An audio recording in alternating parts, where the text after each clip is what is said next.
This is episode 172 of Teacher Approved. You're listening to Teacher Approved, the podcast helping educators elevate what matters and simplify the rest. I'm Heidi. And I'm Emily. We're the creators behind Second Story Window, where we give research-based and teacher-approved strategies that make teaching less stressful and more effective. You can check out the show notes and resources from each episode at secondstorywindow.net. We're so glad you're tuning in today. Let's get to the show. Hey there, thanks for joining us today.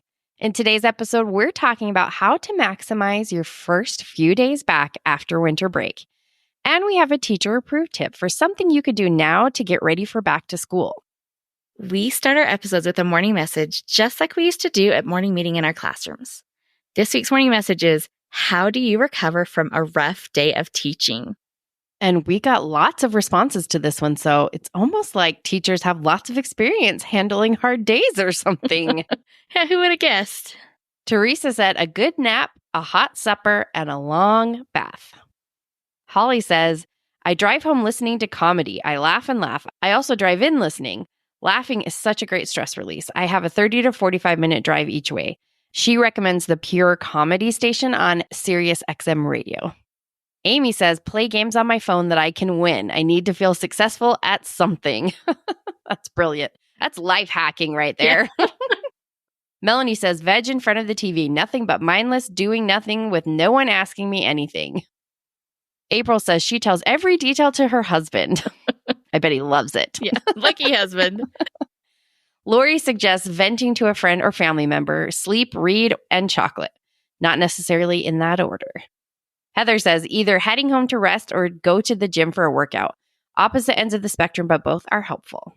I love that. I think that's so brilliant to know like what you need in that moment, if it's just to check out or if it's to really dial into some movement and getting back in your body and letting the day go. Yes. Megan says call a friend, take a nap, or eat ice cream. Jeff needs silence and good food. Jeff has the plan there, I think. Erin says she started to teach herself crochet in August, and it's helped a lot with her anxiety. That's how I feel about puzzling ever since I started puzzling. So maybe take up puzzling if you need a good relief for a rough day. We'd love to hear how you recover from a rough day of teaching. Come join the conversation in our Teacher Approved Facebook group. I've heard it said that for many people, September is the new January because you get a second chance of that new year feeling. You know, new year, new you time for fresh goals and all of that stuff. Yeah, but for teachers, January is the new September because in January, you get the perfect opportunity for a second first day of school. The gift of winter break is that when you come back, there is a natural feeling of reset. If you plan ahead to treat that first day back like a second first day of school, you get to set up the second half of your school year for massive momentum and success. So the question you're probably wondering is, how do you make your first day back from winter break feel like a second first day of school? So let's talk about it. Where should we start, Heidi? Well, at Back to School, we like to use the term Attaboy to help us remember our goals for starting the year. Attaboy stands for affirming, training, teaching, and assessing at the beginning of the year. And those same goals are just as important in January. Except I guess it would be Attamoy because it's the middle of the year now, but that just doesn't have the same ring to it. No, it doesn't. Okay, we're going to stick with Attaboy because it's the beginning of the new calendar year. So that totally works. Yeah. Totally works. You're right.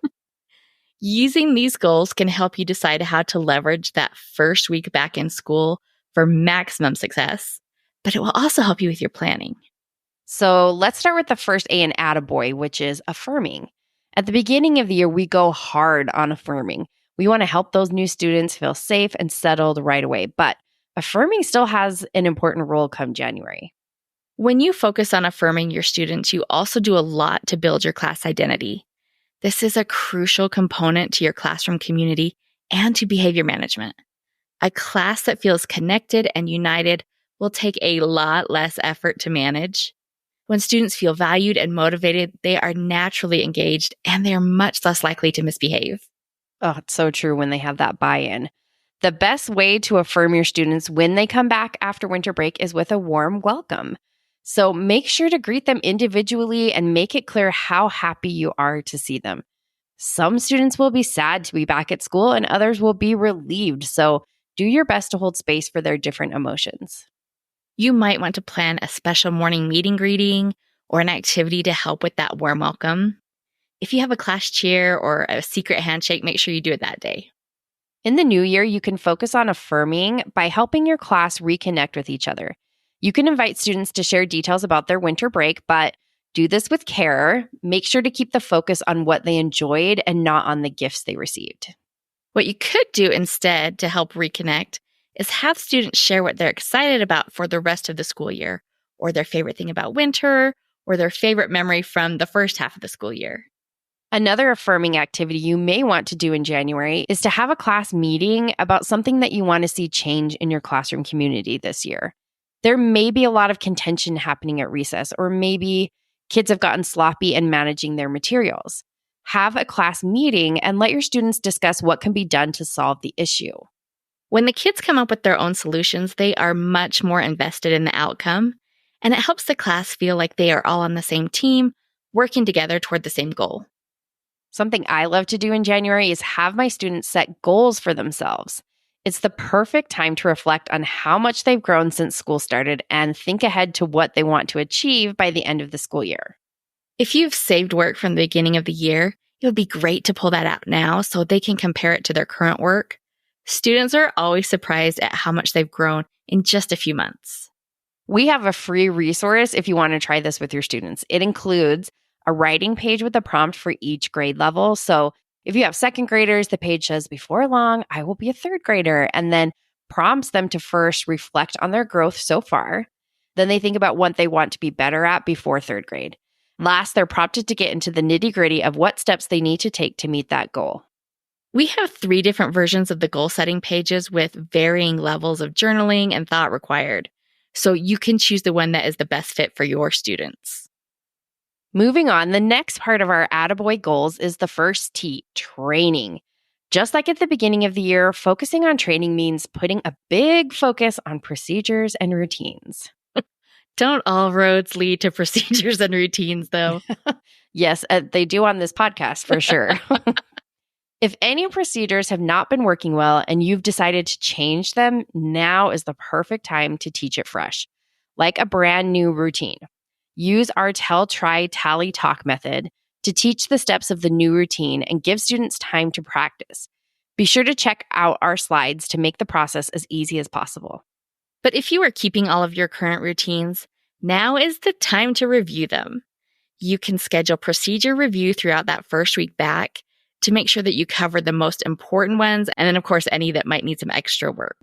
We like to use our procedure review slides when we revisit procedures. This is so easy to use. The only thing you have to do is type the name of the procedure you want to review on the slide, and then you're ready to go. You can get these ready before winter break so that they're waiting for you when you get back. Then when you're ready, project the slides for your class and ask the students to rate how well they meet your expectations from 1 to 5. To help keep everyone involved, we suggest having the kids hold up 1 to 5 fingers to reflect on their assessment. And then you can just take like a rough estimate of what most of the kids think. And then you click the slide that many times to make the stars appear. So if they mostly rate a 4, you click the slide 4 times and then 4 little stars appear. Feel free to make this reflect more of your own assessment, though. If it feels like the kids are overestimating how good they're doing, they might think they're doing a 5-star level end of day cleanup, but you know that most days you have to straighten things after they leave. So if you think it's only 2 or 3-star work, that's what it should be rated, and tell them why. The magic of this process is the discussion around it. The stars are cute, but really this is a structured way to invite your class to help make things run more smoothly. You'll likely want to review the steps of any struggling procedures and give students a chance to practice.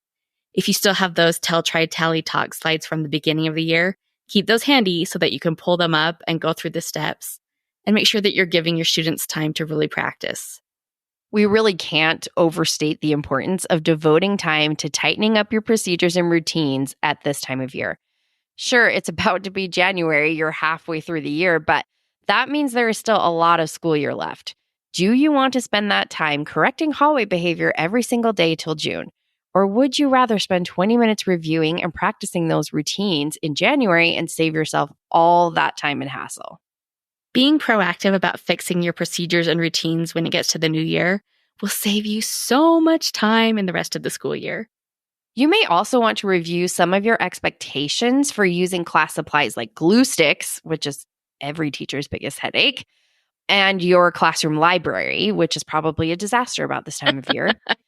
If you used our guided discovery method at the beginning of the year, you can revisit the charts or the slides that you made for these tools at the beginning of the year.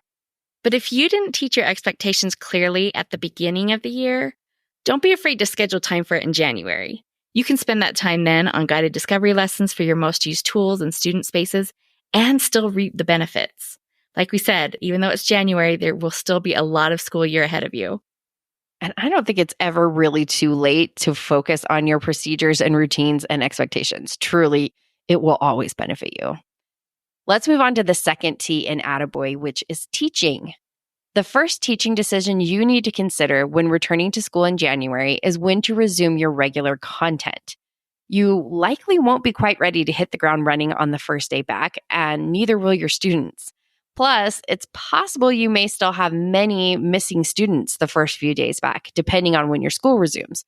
So decide when the right date will be to get back into teaching new content. And if you used our December teacher survival kit, there was a place in there for you to mark this for January. So you may have already decided it if you've used that tool. And if you've already done that, gold star for getting that first step already out of the way. Yes. Now, obviously, you don't want to wait too long to start back into your regular teaching. But if you have a few days to fill or a weird short week back, decide how you want to fill that week. Of course, you'll want to pencil in lots of time for goal setting and procedures and expectation review. But you will still have more time to fill. One thing to consider is if you want to build in any pockets of prep time. Are you sick of hearing us talk about this yet? What teacher is tired of hearing about prep time? That's true. They're probably excited to even think about an extra minute of prep time. So go back and check out episode 169 if you want more details. But the quick summary is that pockets of prep are periods of time that you plan into your schedule where your students are busy with meaningful independent activities. And while the kids are busy, you are freed up to do some of your own prep work.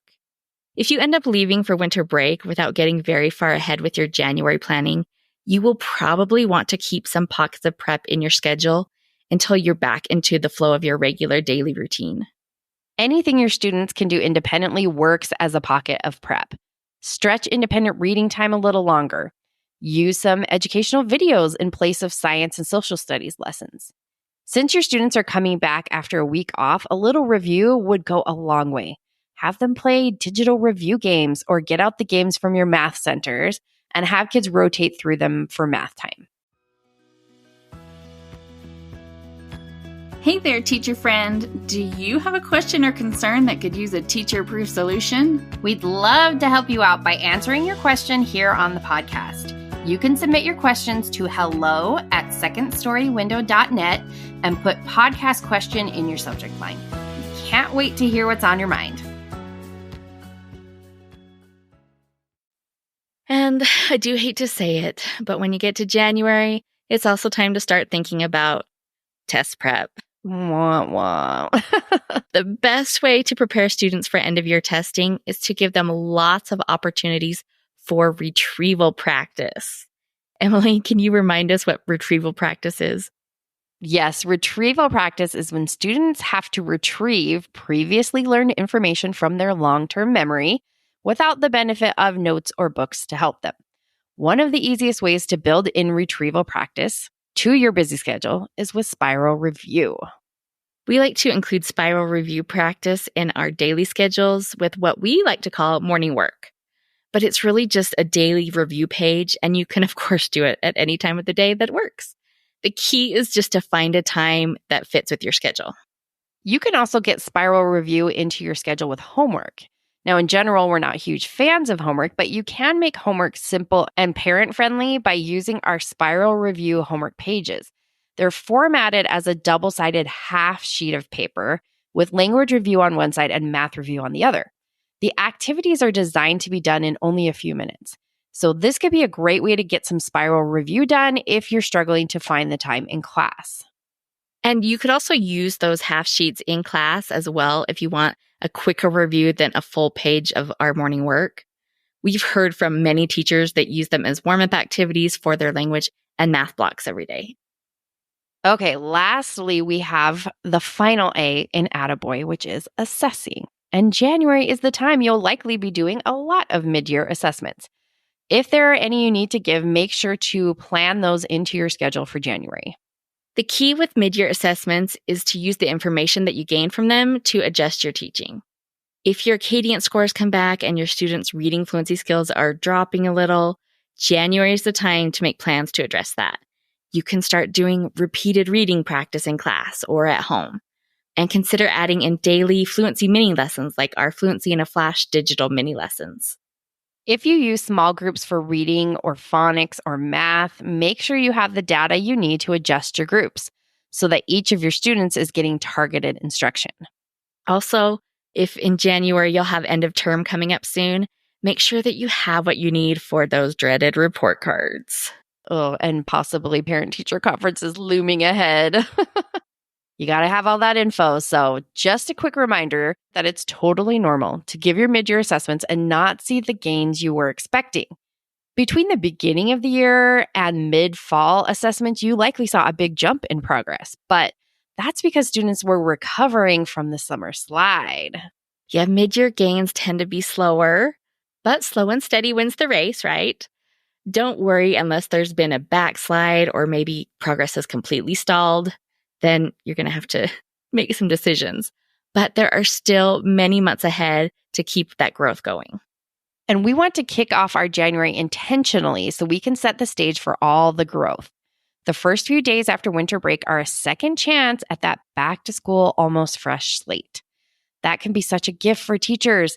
Make sure to maximize this time by focusing on your Attaboy goals of affirming, training, teaching, and assessing at the beginning of the new year.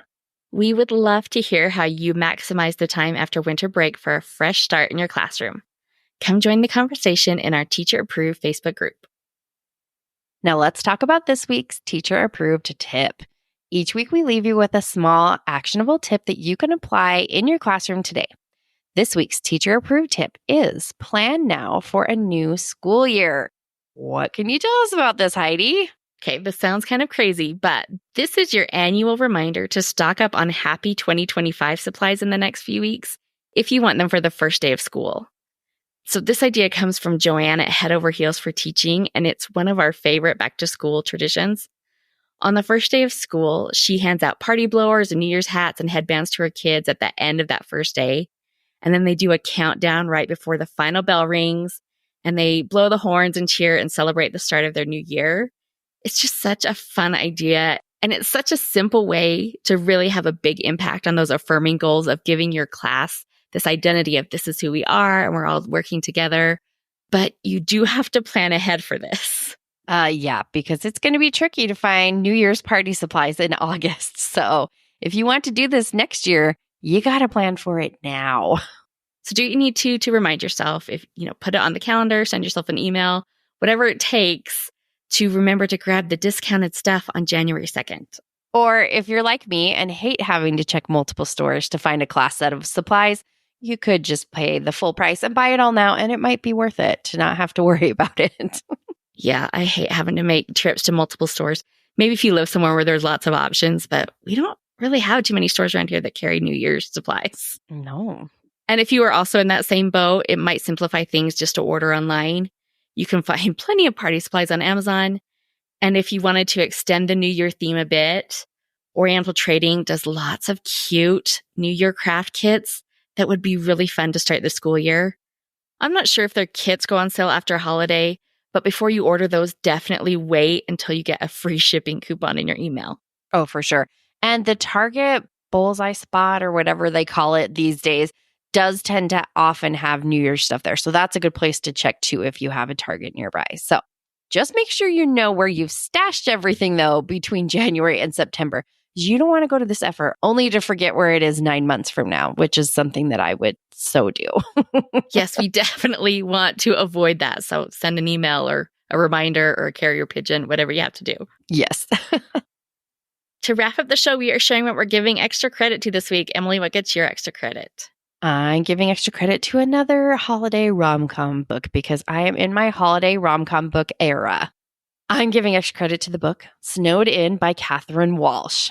I read and loved her book Holiday Romance last year. Did you read that one, Heidi? I did, and it was so cute. Oh gosh, I loved it. And this is set in the same universe, so we see the main characters from Holiday Romance in Snowed In. Oh, I love when they do that. It's another story with Irish characters, Megan and Christian. They're from the same hometown, and they reconnect when they run into each other in Dublin.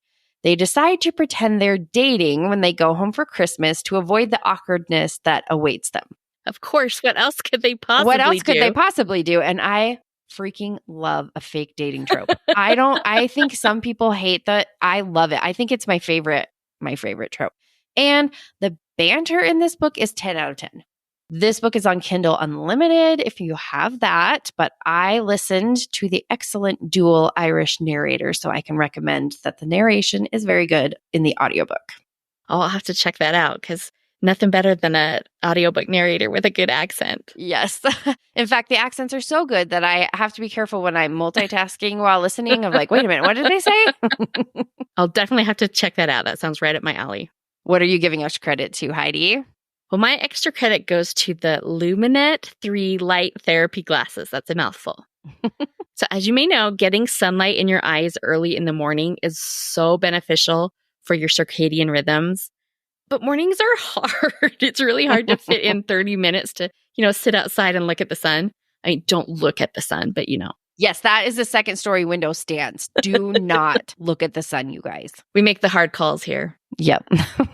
But these glasses make it so easy to get the light. They have 3 settings, and then it automatically shuts off when the time is up. It's a little tricky to kind of wear these and do your eye makeup, but otherwise, it's been so easy to add it to my morning routine. And I am surprised at what a difference they've made to how well I'm sleeping. Oh, awesome. Yeah, I went from struggling to sleep every single night to actually sleeping pretty well most nights. It's been an absolute game changer. Yay. I would hand these out if they weren't so dang expensive.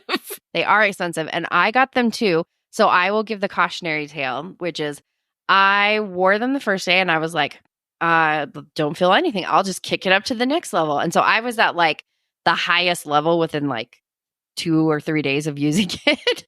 And I found after about a week that I was experiencing major eye fatigue the rest of the day. And it took me a while to put 2 and 2 together of man, my eyes are so tired. I can't even focus on what I'm trying to read in the afternoons. I'm like, oh, I wonder if it's these glasses. So if you do these glasses, go slow when you start them. Even if it seems like they're not bothering you, just start slow. It does take a while to build up to using them. I used them on the low setting, which is supposed to be 45 minutes, and I only did a half hour for the first week. Yeah. So I think that was helpful. Good call. That's it for today's episode. Capitalize on your almost brand new start of the year by planning for your Attaboy goals. And don't forget our teacher-approved tip to grab those Happy New Year supplies now for your next first day of school. If you enjoyed this episode, we would love it if you shared it with a teacher friend who might need to have a fresh start in January as well. This is a great way to help our show reach new listeners. We hope you enjoyed this episode of Teacher Approved. I'm Heidi. And I'm Emily. Thank you for listening. Be sure to follow or subscribe in your podcast apps so that you never miss an episode. You can connect with us and other teachers in the Teacher Approved Facebook group. We'll see you here next week. Bye for now. Bye.